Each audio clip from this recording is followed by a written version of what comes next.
We are in an old people's home. She is Donna and we are some old people. Hello, I'm Donna. I'm here to visit you and to help you. How can I help you, please? That's nice. That's the first time a girl visits us.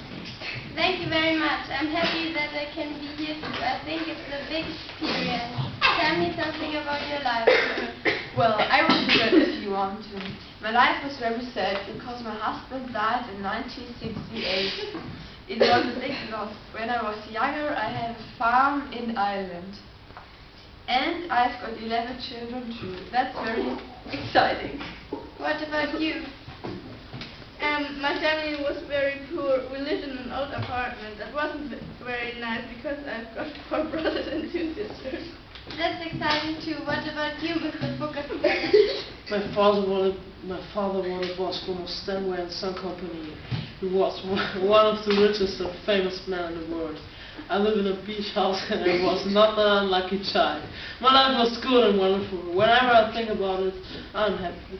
At the age of 30 years, I opened a company and we sold apple juice. I was richer and richer. I had an accident and I had to pay the doctor. Then I was poor and come to this old people's home. It gave me a new home. It's better to be here than on the bridge and 8 old fish heads. Well, that's exciting. That's an exciting story too. But now let's go for a walk. That's a great idea. Let's go.